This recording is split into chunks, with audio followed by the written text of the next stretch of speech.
আচ্ছা সাকিব, তোর কি বিবেক বুদ্ধি নাই? একটা মানুষের কয়দিন খাওয়াইতে আরে? তুই কস তুই আমার লাস্ট কবে খাওয়াইছ?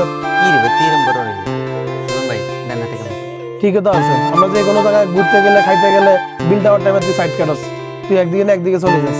এমনি করি আর কয়দিন? নিজে তুমি একটু খরচ টরচ কর, কিপটে মেডি বাদ দে।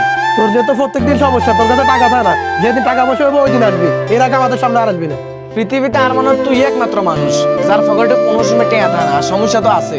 আর ভাই এত যদি নেক্সট টাইম আটা তাইয়ে আর আটা দিতুম না। টেয়া নাই আবার দেন আমাকে দেয়া।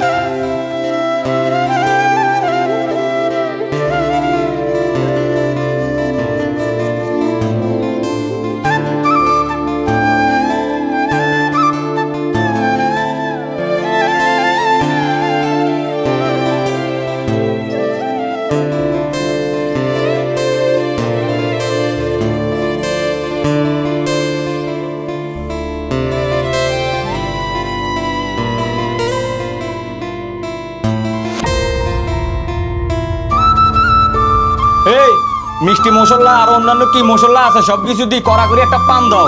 জি ভাই দিতেছি। পিয়াস রবিনেদের কাগজপত্র দেওয়ার কথা দিছে আর পাসপোর্ট কই? হ্যাঁ ভাই পাসপোর্ট জমা দিছে, কিন্তু টাকা পয়সার কথা তার জিগাইলাম, তাই বলে যে আপনার কথা বলবো। পান একটা আনতে এতক্ষণ লাগে কেন? কি ফান বানাইতে আছো বুঝি না। ফান যেভাবে মানুষের মন দি বানায়, ফানটা খাইলে আছে না মনটা অন্যরকম হয়ে যায় সাঙ্গা। কার কাজ করতে আছে না ফানটা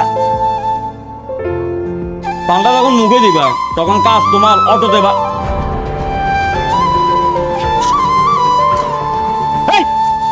কি ফান বানাইলে এটা? কি সেন্টু ভাই ফানে কি হয়েছে? এই মিয়া ফানি কি হয়েছে? মানে ফান কি লেখা খায় জানো? ফান খাইলে শরীরে একটা বাবা ইয়ে, আর তোমার ফান খাই বাবা আমার পিছন দিয়ে চলি দেখতে আছে। ফান বানাইতো মন দিয়া, আর তুমি ফান বানাইছো লেওরা দি বানাইছো, ফানের ছাতা বানাইছে। সুন্দর করে ফানটা বানাও। দেখছো পিয়াস, মানুষ তো মনে করে কি আমি টাকা পয়সা হয়েছে এই কারণে গরম হয়ে গেছি। আমি তো লিগেলে গরম হয়েছি, ফানটা সুন্দর মতন বানাই নাই। ভাই আপনি মনে করেন না যে ভাই টাকা পয়সা গরম দিতেছে, ভাইয়ের ফান্ড হইলে ইমোশন, আর আপনি ইমোশন লেগে গেছে, এর লেগে ভাই মাথা গরম হয়েছে। দোকানদারি করে মানে হাফ করে গেছে। যাতে ঠ্যাঙ্গের দিকে রেনি কথা কইতো না, তখন সত্যি করে রেনি কথা। কি আরে সুদিন না তুই গুনগুন করে কিতা কইতে আছস? হ্যাঁ কই আমি কি করলাম? কোয়ালের দোষ আরি। কোয়ালের দোষ কি?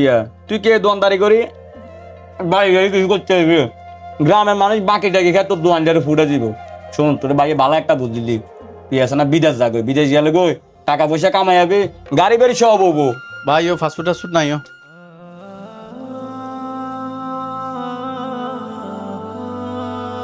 কি রে বাবা, তুই এনে কিনলে আসিস? আচ্ছা রান আপনার কি এনে বিবেক বুদ্ধি নাই? আর বন্ধু বান্ধবের কাছে আপনারা কিলার শুরু করেন। আপনার কাছে যে তাঁত খরচের টাকা আছে আপনারা আর 20-50 টাকা দেন। 20-50 টাকা দিয়ে কি যখন চলন যায়? এরে বাপ, আমার এখন বয়স হয়ে গেছে, মানুষ এখন আমার কাম নিতে চায় না। টুকটাক কাম করে 200 টাকা কামান, তোরে 20-50 টাকার বেশি দেওয়ার সাধ্য নাই আমার। সাধ্য না থাকলে তো জন্ম দিচ্ছেন কিলাই? জন্ম দিবির আগে চিন্তা করতে পারেন না? সাধ্য নয় আবার খোলা জন্ম দিতে গেছে। আব্বা আমি কিতা করতাম, আল্লাহ করে বানাইছে। আপনি এসে ফালতু কথা কম কন। এলাকার মানুষের কাছে শুনি না আপনি জোয়ান কাল টেম হইসা কোনো নষ্ট করছেন। আল্লাহ গরিব বানাইছে।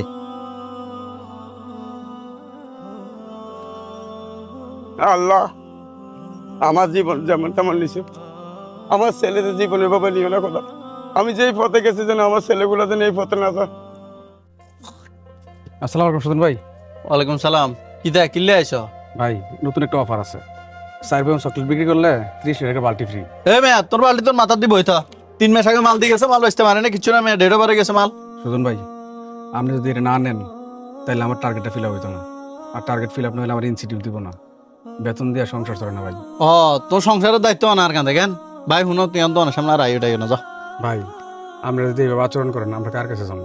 তুই কার কাছে যাবে না যাবে এটা আমার দেখার দরকার নাই। যাও সে ভাই, বিরক্ত করিও না। হ্যাঁ রে সুজন, তোর কোয়াল আরো কত কিছু আছে। এসারে দেয় না শান্তি, গ্রামের মানুষে দেয় না শান্তি। তোর আমি বারবার কইতাম আছি অন্য সময় আছে, তুই বিদেশ যা গই। আর একটা কথা, তুই না কইছিস তোর হাসুটে সমস্যা আছে, এদের কাছে কাগজপত্র যা আছে তোর জমা দিবি। হাসুটলে তোর কোনো চিন্তা নাই। রে আদান দি দিছে, আদান দি দিছে, আমাদের দায়িত্ব লোক হরাই দেয়া করিম, ঠিক আছে নি? আরে সেন্টু দাল তো ঠিকই কইছে, শেষ পর্যন্ত বিদেশ চলে যেতে হইব।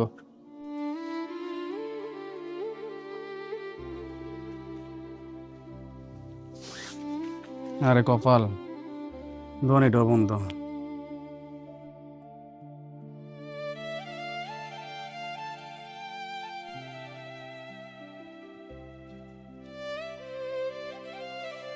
ভাই আপনি একজন শিক্ষিত মানুষ, সামান্য একটা ফান দোকানদার, আপনার লোক কি ব্যবহারটা করলো আপনাদের কিছু বললেন না? ভাই চাকরি তো। তো আপনি এই চাকরি বাদ দিয়ে অন্য চাকরি করেন, যেহেতু এই চাকরির ভিতরে সম্মান নাই। ভাই অনেকগুলো চাকরি ইন্টারভিউ দিছি, মামা চাচার জোর নাই, বাপেরও টাকা পয়সা নেই, বাপ কৃষক, ঘরে অসুস্থ মা, এই চাকরিটা ভাই সেইটাই করতেছি। আরে ভাই আপনি তো মিয়া বোকা, আপনি দেশের মাঝে যে কষ্ট করতে আছেন এই কষ্ট যদি আপনি বিদেশের মাটির মেঝে যাই করেন, আপনি অনেক 8,000 10,000 15,000 টাকা বেতন আন, আর বিদেশ করলে এক হইতে 1.5 লাখ টাকা কামাইতে পারবেন। দেশে কিনলেও হয়েছেন, আপনি ইউরোপ জানার দরকার নাই তো, আপনি মিডিল ইস্টে যান, সৌদি আরব, কাতার, ওমান এই দেশে যান। ভাই সবই তো বুঝি, বিদেশে যাবো ভালো লিঙ্ক আপ নাই, টাকা পয়সাও নাই, ভাবে পড়াশোনা করে সব টাকা শেষ। ভাই আপনার সাথে যেহেতু আমার পরিচয় হয়েছে, আপনার আর কোনো চিন্তা নাই, আপনাকে দেখে আমার অনেক মায়া লাগছে। আর একটা কথা ভাই, আপনি অল্প কিছু টাকা ম্যানেজ করেন, আর বাকি যত টাকা লাগে সবকিছু আমি ব্যবস্থা করবো, আপনি বিদেশ যাইয়ারে আমার সব টাকা দিয়েন। আরে ভাই আপনি সিরিয়াস জুতা ফাই দিয়ে মার্কেটে কিভাবে হাঁটেন, ব্যথা পান না? এক কাজ করেন, আপনি এই 1,000 2,000 টাকা রাখেন, এটা নিয়ে আরে ভালো ভালো দেখে জুতা কিনে নিয়েন। আরে ভাই আপনি আমার সিলিন্ডার দেন, আপনি কেন টাকা দিবেন আমারে? আরে ভাই সব থেকে বড় বিষয় হচ্ছে বিশ্বাস, আপনাকে আমি বিশ্বাস করছি, রাখেন। আর এই টাকা তো আপনি বিদেশ যায় আমার ফাড়া দিবেন। আর একটা কাজ করেন, এটা হচ্ছে আমার কার্ডে একটা কল দিবেন, জুতাটা নিবেন আর খাওয়া দাওয়া করে নিন, যান আপনি। কি ও ভাই, আপনি তারা চিনেন না জানেন না, 2,000 টাকা দিয়ে দিলেন। আরে বেটা 2,000 টাকা দিন তো, এটা 2 লাখ টাকা আনার একটা লাইন করছি, তুই এত কিছু বুঝবি না, চল। আচ্ছা চলেন।